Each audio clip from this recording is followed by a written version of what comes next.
అందరికన్నా ముందు పుట్టినవాడు ఆయన. పుట్టినవాడేమిటి, ఉన్నవాడు ఆయన. అన్నీ వెళ్ళిపోయిన తర్వాత అన్నీ తనలోకి తీసుకుని ఉండిపోయేవాడు ఆయన. ఇంకా ఆయనకి వయస్సు ఏమిటి? పైకి బాహ్యంలో శంకరుడు తన నింద తాను చేసుకుంటున్నాడు. చిన్నారులలోన చిన్నవాడందుమా ఏనాటి వాడొకో ఎరుకలేదు, ఆకారమునాతడు భలే మేటియందుమా ఆకారమిట్టిదో అరయరాదు. పోనీ అంత ఎత్తుంటారండి, చాలా బాగుంటారండి అందామా? అసలు ఆయన ఆకారం ఏమిటో లోకంలో తెలిసినవాడు లేడు. 63 లీలామూర్తులు, అరూపరూపి లింగస్వరూపం, అంతటా నిండి నిబిడీకృతం అయిపోయినటువంటి వాడు. ఏదాయన రూపం? అసలు రూపం తెలియని వాడితో పెళ్ళి ఏమిటమ్మా నీకు? పైగా కులగోత్రములు 2 అరయుధమందుమా తల్లిదండ్రులు ఎప్పుడు ధరణి లేరు. కులం గోత్రం తెలుసుకోవాలా పెళ్ళంటే? కులం గోత్రం తెలుసుకుందామంటే తల్లి తండ్రి ఏరి లోకంలో? ఆయనకు పుట్టుకంటూ ఉంటే నువ్వు తల్లి తండ్రి, పుట్టుకేమిటి ఆయనకి? ఆయన మహానుభావుడు, ఉన్నది ఆయన ఒక్కడే. అటువంటి వాడికి పుట్టుక ఎందుకు ఉంటుంది? కాబట్టి పుట్టుక లేదు. అటువంటి వాడు అమ్మా నీకెక్కడ దొరికాడు? అతనితో పెళ్ళేమిటి? నా మాట విను, విడిచిపెట్టేసేయి. బహుశः మాయచేత కపట మంత్రములను నిన్ను ఎట్లు ఎరిగించుకున్నాడో కాని తగినవాడు కాడు కాడు. బహుశः నీ మీద మాయో మంత్రమో వేశాడు ఇల్లాల్ని చేసుకుందామని. నా మాట విను, వదిలిపెట్టేయి అన్నాడు. అని ఊరుకోలేదు. నిజమే, పోనీ ప్రత్యక్షం అయిపోయాడు అనుకో, ఆయన సొమ్మేం పోయింది, పెళ్లి చేసుకోమంటే సంతోషంగా చేసేసుకుంటాడు. కానీ రేపొద్దున్న మీ తండ్రి అంత ఐశ్వర్యవంతుడు, మంచి పట్టుపట్టలు బంగారు పళ్ళెంలో పెట్టి కట్టుకోవో ఎల్లుడు అని ఇస్తాడు. చీనాంబరంబులు చెలువొప్ప కట్టడు మధుసెందూరేంద్ర చర్మాంబు గాని, రక్తమోడిపోతున్నటువంటి ఏనుగు తోలు ఒకటి కట్టుకొని వస్తాడు పెళ్లిపేటల మీదకి. బాగుంటుందా? ఎంత అసహ్యంగా ఉంటుంది. చీనాంబరాలు తీసుకొచ్చి కట్టుకోవాయా అంటే కట్టుకోడు. అది నిండగా కనపడుతుంది, కానీ ఆయన భక్తికి ఎంత వశుడవుతాడన్నదానికి సంకేతం.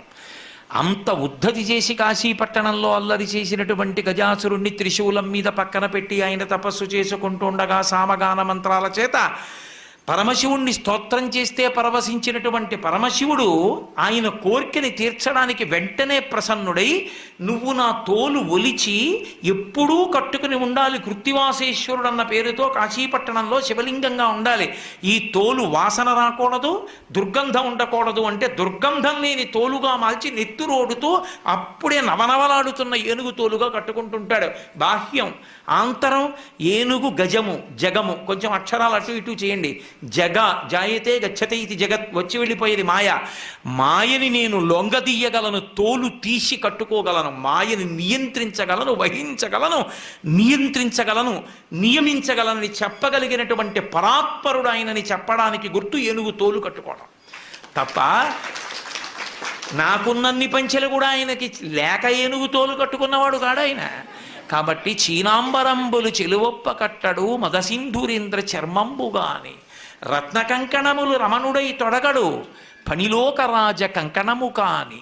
అమ్మ రేపు పొద్దున మీ ఇద్దరికీ పెళ్ళయిందనుకో, మీ నాన్నగారు రత్న కంకణాలు పట్టుకొచ్చి వేసుకోవా అంటే వేసుకోడు.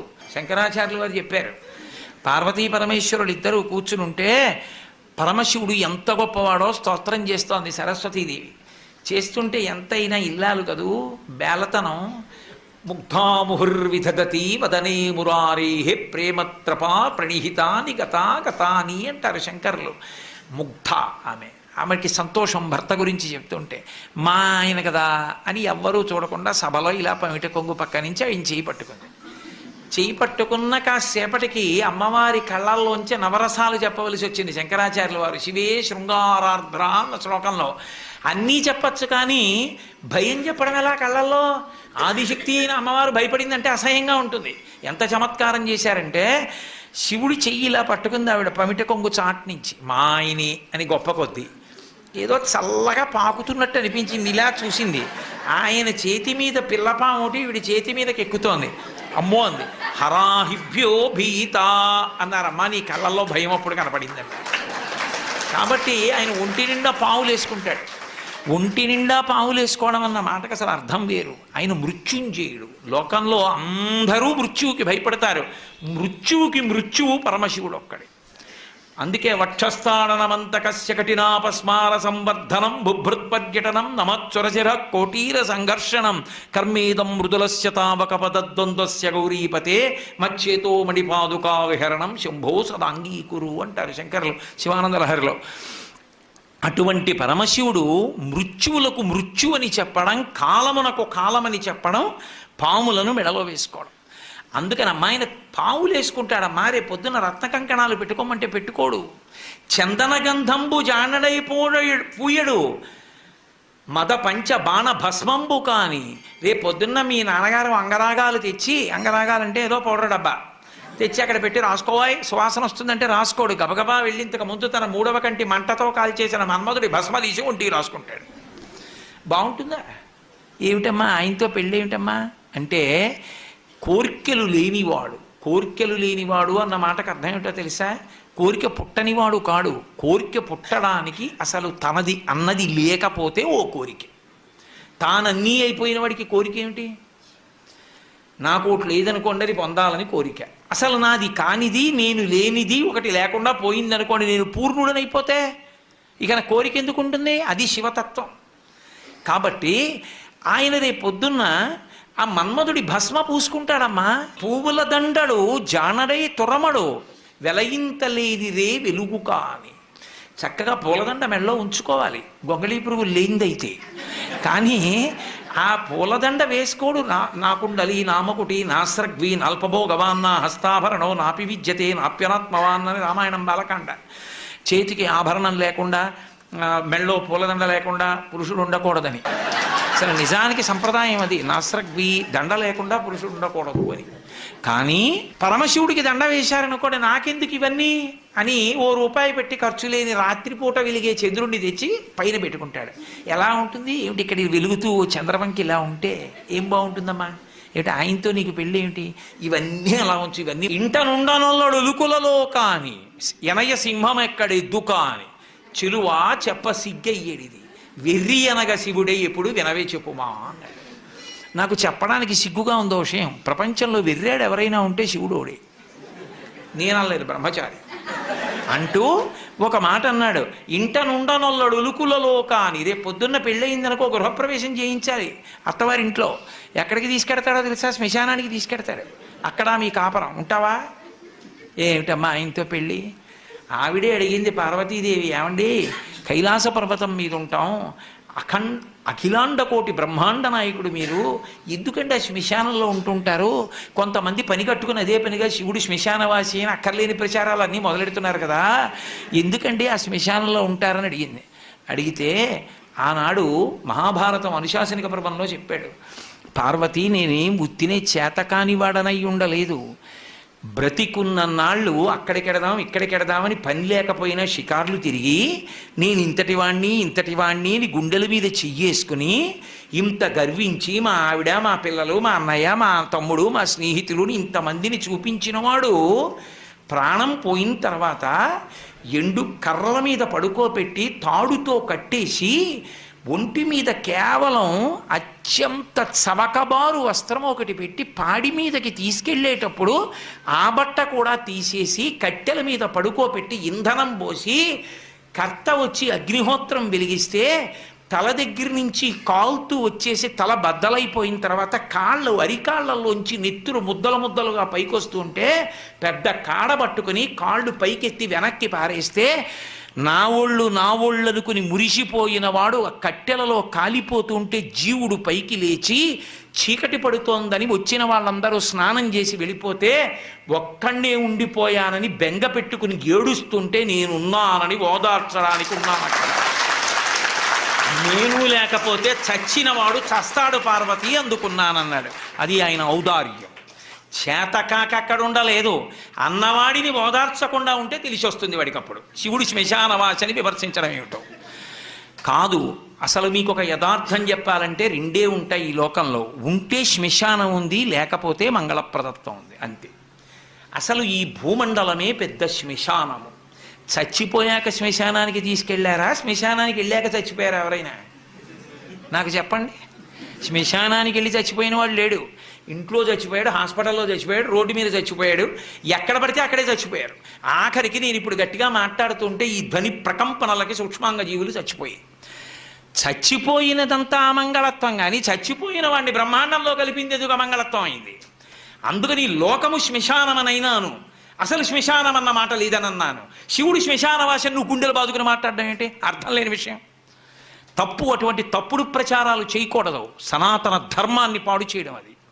కాబట్టి పరమశివుడు అనుశాసనిక పర్వంలో ఇటువంటి వాళ్ళు పుడతారని తెలిసే పార్వతీదేవి చెప్పించింది ఆయన నోటి వెంటే. నేను అందుకుంటాను అక్కడ కాదు. అక్కడ భూత ప్రేతములు ఉంటాయి, అవి ఇళ్లల్లోకి చొరబడతాయి. చొరబడవనుకుంటున్నారేమో. ఉత్తిష్టంతో భూత పిశాచాహ అని ఎందుకంటున్నారు మరి పూజ చేసేటప్పుడు? లేని వాటిని లేమంటారా? ఇక్కడ ఉంటే కదా ఎవరినైనా అమ్మ మీరు లేవండి అంటాను. ఎవరూ లేకుండా ఉత్తినే లేవండి అంటే నేను పిచ్చాండి అంటే. ఉన్నాయి కదా భూత పిశాచాలు, అందుకే కదా ఉత్తిష్టంతో భూత పిశాచాహ అంటున్నారు. అవి ఇళ్లల్లోకి వెళ్ళి భగవత్కార్యాలు చెడగట్టకుండా నేను అక్కడ తాండవం చేస్తుంటే అవి చూస్తుంటాను. కాబట్టి ఉదారుడు, కానీ తనని తాను నింద చేసుకున్నాడు. అది విచిత్రం. ఇంట నుండనొల్లడు లుకులలో కాని ఎనయ సింహం ఎక్కడ ఎద్దు కాని. రేపొద్దున ఎద్దుకండి, ఆ ఎద్దు ఇదిగో నా సింహం ఉంది ఎక్కండి చక్కగా అంటే ఎక్కడో ఎద్దే ఎక్కుతాడు. ఆయన ఎద్దెక్కేది అమాయకుడు ఎక్కడో. వృషభము దేనికి సంకేతం అంటే ధర్మానికి సంకేతం. ఆయన ధర్మాన్ని ఇష్టపడతాడు, ఆయన భక్తులకు ధర్మమునందు అనురక్తి కల్పిస్తాడు. అటువంటి పరమశివ తత్వాన్ని మార్చి మాట్లాడాడు. మాట్లాడి ఎందుకమ్మా ఆయనతో పెళ్ళేమిటమ్మా, నా మాట విని విడిచిపెట్టు అని, నేను చక్కగా చూడు ఎంత యవ్వనంలో ఉన్నానో, నీకు తగినటువంటి వాణ్ణి కాబట్టి నన్ను తగిలి నీవు నా వెంట చనుదెమ్ము వనటకుంద నేత్ర వనజనేత్ర, నన్ను తగులుకుని నాతో వచ్చేయి, వదిలేయి తపస్సు అన్నాడు. విందావిడ. వీడట బ్రహ్మచారియట, వీనుల పెట్టగరాని మాటలే ఆడుచునున్నవాడు, నమశివాయయుండు ఆడగరాదు. వీని కపటాత్ముని వీపున వేసి ద్రొబ్బుడని ఉగ్రత పల్కిన కాంతలందరున్. వీడు ఇష్టం వచ్చినట్టు మాట్లాడుతున్నాడు, శివనింద చేస్తున్నాడు. ఎవరో నమశివాయ అన్న మాట తప్ప అనకూడదు, వినకూడదు. కాబట్టి వీడిని వీపు మీద 4 వేయండి, పండ్లు ఉడగ వేసి ద్రొబ్బుడని, పళ్ళు ఊడిపెట్టుకొట్టి లాగలబారైంది అది అనేటప్పటికీ చిలికెత్తెలందరూ వచ్చారు. అప్పుడు పరమశివుడు సాక్షాత్కరించాడు. మహాతల్లి స్తోత్రం చేసింది, పూజించింది. నిన్ను నా ఇల్లాల్ని చేసుకుంటున్నాను. ఇల్లాల్ని చేసుకోవడం ఏమిటి? ఆవిడ ఎప్పుడు ఇల్లాలి. దా వృషభవాహనాన్ని అధిరోహించు, కైలాసానికి వెళ్ళిపోదాం అన్నాడు. నేను ఆనందావిడ. అదేమన్నాడు? దక్ష ప్రజాపతి కూతురుగా వచ్చినప్పుడు అలాగే వచ్చాను, ఇప్పుడు అలా రాను. పార్వతీ కళ్యాణంలో కన్యావరుని చేసి నువ్వు మా నాన్నగారి ఇంటికి దూతల్ని పంపి నన్ను నీ భార్యగా చేసుకో. ఆడపిల్ల ఉన్నవాడు ఫోటో జాతకం పట్టుకు తిరగకూడదు, మగపిల్లాడు ఉన్నవాడు తిరగాలి. మా అబ్బాయికి తగిన అమ్మాయి ఎక్కడుందండి అని. అసలు మీరు కళ్యాణ ప్రకరణంలో, వివాహ ప్రకరణంలో మగపిల్లవాడు తండ్రి తిరుగుతాడు, అంతేగాని ఆడపిల్ల తండ్రి తిరగడు. కలియుగం అన్నీ తిరగబడిపోయి. కాబట్టి నువ్వు దూతల్ని పంపు అంది. సరే అలాగే పంపుతానన్నాడు. సప్తర్షుల్ని పిలిచాడు, అరుంధతీదేవిని పిలిచాడు. మీరు వెళ్ళండి, పార్వతీదేవి యొక్క క్షేమవార్తని కనుక్కోండి, నాకు తగిన ఇల్లాలు అని చెప్పి ఆవిడ్ని నా భార్యని చెయ్యండి అని చెప్పి అందరికీ చెప్పి అరుంధతీదేవిని మాత్రం ఒక్కదాన్ని పిలిచి ఒక మాట అన్నాడు. ఈ లోకంలో ఒక పెద్ద పోకడొకటి ఉంది. అరుంధతి వనిత కూతుల పిండ్లి చేయునెడలన్ వాచాలకుల్ తల్లులేయని లోకంబులు పల్కుగా ఉన్న సతీని వద్రీచు ఇల్లాలితో వనరన్ కన్యకుకున్ వరండుతగు ఎలా విచారింపగా ఎని కార్యంబు ఘటింపగా పలుకు మీ అంభోజ పత్రేక్షణ. ఈ లోకంలో ఒక దిక్కుమాలిన అలవాటు ఉంది. ఆడపిల్లని ఇచ్చేటటువంటి తల్లిదండ్రుల్లో తల్లి ఉందే, ముందు పెళ్ళి కుదరగానే సంతోషిస్తుంది. అబ్బా మన అదృష్టం అన్నట్టు. ఇంకా తర్వాత ఏమండి వాళ్ళు అది పెట్టద్దు, ఇది పెట్టద్దు, ఆ పిల్లాడు ఏమిటండి, వాళ్ళ నాన్నగారు ఏమిటండి, వాళ్ళ అమ్మ ఏమిటండి అని వాచాలకులు తల్లులే, ఆడపిల్లల తల్లులే అక్కర్లేని కూడా వాళ్ళన్నీ తెస్తారు. నేను క్షమింపబడేదను కాక. వాచాలకులు తల్లులే అని లోకంబులు పలుకుకావున. శివుడు తన మీద పెట్టలేదు, లోకంబులు పలుకుతుంటాయి. అందుకని నీ వద్రీషు ఇల్లాలితో, మేనకాదేవి దగ్గర జాగ్రత్త సుమా. ఆయనకి ఏముంది, ఎంత ఉంది ఇన్ని అడుగుతుంది. ఆయన తగినవాడేనమ్మా అని చెప్పి పెళ్లి కుదుర్చు తల్లి, ఆ పిల్ల నాకు దక్కేట్టుగా చూడు అని బతిమాలుకుని పంపించాడు. కాబట్టి వాళ్ళని పంపించాడు. వాళ్ళు చూశారు, వెనక్కి వచ్చారు. మేనకాదేవి ఒప్పుకుంది, హిమవంతుడు ఒప్పుకున్నాడు. అంతా పూర్తి. నీలాహిమేని కంటెను నీలాలుల కంట ఇంద్ర నీలము కంటెన్ నీల రుచి పోలు నంబుక నీలాలక లేమి చెప్ప నీలగ్రీవా అన్నారు. చాలా అందమైందయా, నీకు తగిన ఇల్లాలన్నారు. సంతోషించారు. అన్నీ పూర్తయిపోయి తర్వాత దేవతలు వచ్చారు. వచ్చి శివ ఒక చిన్న విజ్ఞాపన అన్నారు. ఏమి చెప్పండి అన్నాడు. అయ్యా మీరు కానీ పార్వతీదేవిని కళ్యాణం చేసుకుంటే త్రికరణ శుద్ధిగా మేనకా హిమవంతులు కన్యాదానం చేసేస్తే ఇక వాళ్ళకి రూపం ఉండదు, మోక్షం వచ్చి మీలో కలిసిపోతారు. హిమాలయ పర్వత ప్రాంతములు లేకపోతే తపోభూములు ఉండవు, ఎవరూ తపస్సు చేసుకోవడానికి అనువైన భూమి ఉండదు. అందుకని వాళ్ళకి త్రికరణ శుద్ధి లేకుండా కన్యాదానం చేసేటట్టు మీ పెళ్ళి మీరు పాడు చేసుకోండి అన్నారు. లోక కళ్యాణం అంటే లోకం కోసం ఔదార్యం అంటే పరమశివుడు. తప్పకుండా వాళ్ళు త్రికరణ శుద్ధి లేని కన్యాదానం చేసేటట్టు నేను చేసుకో. పరమశివుడి పక్కన రాని వాళ్ళెవరు? బ్రహ్మగారు, విష్ణువు, లక్ష్మీదేవి, సరస్వతీదేవి, ఋషులు, ప్రమథగణాలు, దేవతలు అందరూ పరమశివుడి పనుపున బయలుదేరారు, భక్తకోటి అంతాను. హిమవంతుడు ఆయన చుట్టాలకు ఆయన వేశాడు. ఆయన చుట్టాలు ఎవరుంటారు? అరుణాచలం, వెంకటాచలం, అంజనాద్రి, నీలాద్రి, గరుడాద్రి, వీళ్ళకి వేస్తూ పుత్రమిత్ర సపరివారముగా రమ్మని వేశాడు. పర్వతాలకి కూతుళ్ళు ఎవరు? నదులు. నదులకి భర్తలు ఎవరు? సముద్రాలు. అందుకని అల్లుళ్ళు. కాబట్టి సముద్రాలు, నదులు, క్రూరమృగాలు, సాధుమృగాలు, పర్వతాలు, పర్వతాల మీద ఉండే చెట్లు, చేమలు, శలయేళ్ళు, ఇన్ని బయలుదేరి ఇవన్నీ హిమాలయాలకు వెళ్ళిపోయాయి. పరమశివుడు పనుపున అందరూ హిమాలయాలకు వెళ్ళిపోయారు. వెళ్ళిపోయిన తర్వాత పెళ్లికి తెల్లవారుజామున బయలుదేరింది ఊరేగింపు. ఎక్కడి నుంచి? కైలాస పర్వతం దగ్గర నుంచి వస్తున్నారు. గవాక్షంలో నిలబడింది మేనకాదేవి నారదుడితో కలిసి. ఒక్కొక్కళ్ళు వస్తున్నారు. అబ్బా వెలిగిపోతున్నాడు, ఆయనేనా మా అల్లుడంది. కాదమ్మా, సూర్యుడు దిక్పాలకుల్లో ఒకడు. ఆ వెనక వస్తున్నాడు. ఎవరో బాబాయ్ నల్లగా ఉన్నాడు దున్నపోత మీద, ఆయన ఎవరా? నీ అల్లుడు కాదు, బెంగపెట్టుకోకు, యమధర్మరాజు గారు. ఆ వెనకాతలు అబ్బా చల్లగా ఎంత బాగున్నాడో, ఎవరు? చంద్రుడు, మీ అల్లుడు కాడు. ఈయనెవరోనయో చాలా అందంగా ఉన్నాడు, ఎర్రగా ఉన్నాడు, కాంతులీనుతున్నాడు. బ్రహ్మగారు, మీ అల్లుడి దగ్గర పురోహితుడమ్మా, పెళ్లి చేయడానికి వచ్చే బ్రహ్మగారు ఆయన మీ అల్లుడు కాదు. ఓ అలాగా, ఇతనెవరో నీలమేఘశ్యాముడు, చాలా అందంగా ఉన్నాడు, శాంతాకారం, భుజగచైనం, పద్మనాభం, సురీశం. అమ్మ ఆయనకి మీ అల్లుడికి భేదం చెప్పకూడదు, కానీ ప్రస్తుత మీ అల్లుడు కాడు. ఆయన వెళ్ళిపోయాడు. ప్రదోష వేళ అయిపోయింది, రాడు. వెడుతూనే ఉంది ఊరేగింపు. వస్తున్నారు మగపెళ్లివారు. అలా ఆఖరికి ఒక ఆయన వచ్చాడు. చుట్టూ భూతప్రేత పిశాచాలు ఉన్నాయి, ప్రమదగణాలు ఉన్నాయి, మధ్యలో దిగంబరంగా తాండవం చేస్తూ వస్తున్నాడు. అడగలేదు మేనకాదేవి ఆయన అల్లుడా అని. నారదుడే చెప్పాడు, ఆయనే మీ అల్లుడమ్మా అని మెట్లు దిగి వెళ్ళిపోయాడు. ఇక నేను కల్పించాను అనుకుంటున్నారేమో, మీరు శివమహాపురాణంలోంచి అన్వయం నేను ఎన్నో గ్రంథాలను కలిపి చెప్తున్నాను. ఇది చెప్పాడు కుమార సంభవం, వీరభద్ర విజయం, ఏంటి పార్వతీ కళ్యాణం, స్కాంద పురాణం, తర్వాత ఇప్పుడు చెప్పేటటువంటిది శివమహాపురాణం, ఇన్నిటిలోంచి కలుపుతున్నాను. అందుకని మీకు ఒక చోట దొరికేది కాదు, ఇన్ని పురాణాల్లోంచి కలిపి విహంగ వీక్షణంగా మాట్లాడుతున్నా పార్వతీ కళ్యాణం గురించి. ఆ నారదుడు గబగబా మెట్లు దిగి వెళ్ళిపోయాడు. ఈవిడ గబగబా మెట్లు దిగి తిన్నగా పార్వతీ దగ్గరికి వెళ్ళింది. నిన్ను చంపి నేను చచ్చిపోతా, వాడా దొరికాడు నీకు భర్త, తపస్సోట. రేపు పొద్దున్న పెళ్లిపీటల మీదకి వచ్చి కూర్చుంటే కాళ్ళు ఎలా కడగడం, కన్యాదానం ఎలా చేయడం, ఆడల్లుడు ఏమిటే అని పెద్ద గొడవ మొదలెట్టి నానా అల్లరైంది. నారదుడు వచ్చాడు, బ్రహ్మగారు వచ్చారు, విష్ణువు వచ్చారు. ఎంత నచ్చ చెప్తే మాత్రం ఆవిడ వింటుంది? ఆవిడ వినలేదు.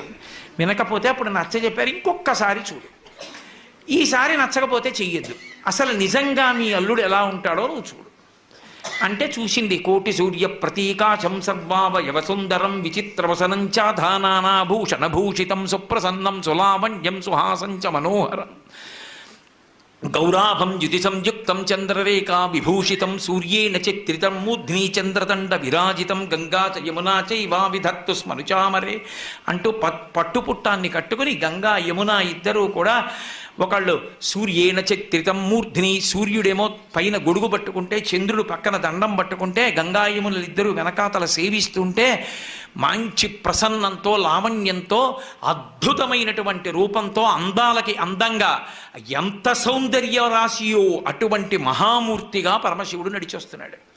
చూసింది, అబ్బా ఈయన మా అల్లుడు, కన్యాదానం చేస్తానంది అంది. కానీ అలా కనబడితే ఎప్పుడైనా అలా కనపడడమ్మా, ఒక ప్రయోజనానికి కనపడ్డాడు. ఒక ప్రయోజనం రైటే, మళ్ళీ ఆ ప్రయోజనం అంటే త్రికరణ శుద్ధి లోపించింది. హిమవంతుడితో వాదించి నమ్మి శివుడు ఇలా ఉంటాడని చేస్తున్నా ఆవిడికి ఎక్కడో మనసులో బెరుకుండిపోయింది, అలా ఎందుకు కనపడ్డాడని. త్రికరణ శుద్ధిగా కన్యాదానం చెయ్యలేదు. ప్రపంచంలో తన కన్యాదానానికి తను త్రికరణ శుద్ధి లేకుండా చేసి తన పెళ్లి తానే పాడు చేసుకుని, తలవంపులు తెచ్చుకొని, అవమానాలు పడి పెళ్లి చేసుకుని, తన భార్యకిచ్చిన మాట నిలబెట్టుకుని లోకాలకి తపోభూములు నిలిపినటువంటి ఉదారుడు పరమశివుడు ఒక్కడే. అప్పుడు పార్వతీ కళ్యాణం జరిగింది. మళ్ళీ ఆ పార్వతీ కళ్యాణంలో పెద్ద రగడ, ప్రవర చెప్పవలసి వచ్చింది. ప్రవర చెప్పవలసి వస్తే ఈయనకి తండ్రి ఎవరు, తాత ఎవరు, బలానా వాళ్ళ మునిమనవాడు చెప్పాలి, మనవాడు చెప్పాలి, బలానా వాళ్ళ కొడుకు చెప్పాలి. చెప్పాలంటే ఎవరిని అడిగితే ఇంటి బ్రహ్మగారిని అడిగారు, ఏం నీకు తెలుసా? నాకేం తెలుసు, పిల్లాన్ని ఎంచుకున్నది మీరు చెప్పాలన్నాడు. ఎవరిని అడిగితే వాళ్ళు ఏమో మాకన్నా ముందు ఉన్నాడు ఆయన, మాకు తెలియదు అన్నారు. నారదుడు వీణ వాయించుకుంటున్నాడు, వెళ్ళి కోపం వచ్చి ఆ వీణ పట్టుకున్నారు. బుద్ధుందా ఇప్పుడు కచేరీ ఏమిటో పక్క పిల్లాడి ప్రవర తెలియక ఏడుస్తుంటే, అసలు ఆ పిల్లాడి ప్రవర నీకేమన్నా తెలుసు? అప్పుడు నారదుడు నవ్వి అన్నాడు, ఆయనకి ప్రవర ఏమిటి, ఆది మధ్యాంతరహితుడు, ఆయనకి ప్రవర ఉండదన్నాడు. ఇప్పుడు ఏదో ప్రవర కల్పించాలి కదా. ఏదో వెనకటికి ఒక విషయం చెప్తుంటారు, పాలేరుని పెట్టుకోవాలని ఒక ఆయన పిలిచి కొన్నాడు, 4 రోజులు పని చేయబోయి పని చూసి పెట్టుకుంటా అన్నాడు. అన్నీ చూశాడు, చాలా బాగా చేస్తున్నాడు. నిన్ను పెట్టుకుంటాను పనిలో, నీ పేరు ఏమిటన్నాడు. పెరుమాళ్ళు అన్నాడు. పెరుమాళ్ళు అన్న పేరుతో నాకొద్దు, ఎప్పుడన్నా నిన్ను తిట్టాల్సి వస్తే లేనిపోని పాపం వస్తుంది, నీకు 100 రూపాయలు ఇస్తాను, మీ ఊరు వెళ్ళి పేరు మార్చుకుని మళ్ళీ రా అన్నాడు. ఓ వారం పోయాక వచ్చాడు, మార్చుకున్నావా? మార్చుకున్నాను. ఏం పెట్టుకున్నావు? పెద్ద పెరుమాళ్ అని. అలా పరమశివుడికి ప్రవర చెప్పమంటే ఏం చెప్తారు? అందుకని నిర్గుణ నిరంజన నిరాఖ్యాత నిరామయ నిర్వికల్ప పంచారుషేయ ప్రవరాన్విత పరమశివ గోత్రస్య పరమశివ శర్మణో నప్త్రే అన్నారు. అని విశ్వేశ్వర శర్మణ పౌత్రాయ సుందర శివ శర్మణ పుత్రాయ అని విశ్వనాథ శర్మణే వరాయ అఖిలాండకోటి బ్రహ్మాండ నాయకాయ తత్వమర్థస్వరూపాయ సకల భక్తార్తి భంజనాయ కైలాసపర నివాసాయ విశ్వేశ్వర శర్మణే వరాయ అని ఆఖరికి ఆయనకి పరమశివుడి పౌత్రుడు. ఆయన పేర్లే మార్చి కొంచెం కొన్ని పేర్లు ముత్తాత చేశారు, కొన్ని పేర్లు తండ్రి చేసి ఆయన్నే పెళ్లి కొడుకుని చేశారు. చేసి అమ్మవారి దగ్గరికి వచ్చేసేపటికి కాశ్యపావత్సార నైధృతత్రయారుషేయ ప్రవరాన్విత కాశ్యపసగోత్రస్య కాశ్యపసగోత్రంలో పుట్టినటువంటి అమ్మవారు అని చెప్పి ఆ అమ్మవారికి మొట్టమొదట ఎవరి యొక్క మునిమనవరాలు అంటే ఆమె కోలాహల శర్మణో నప్త్రి, కోలాహల పర్వతం అనేటటువంటి దానికి ఆమె మునిమనవరాలు.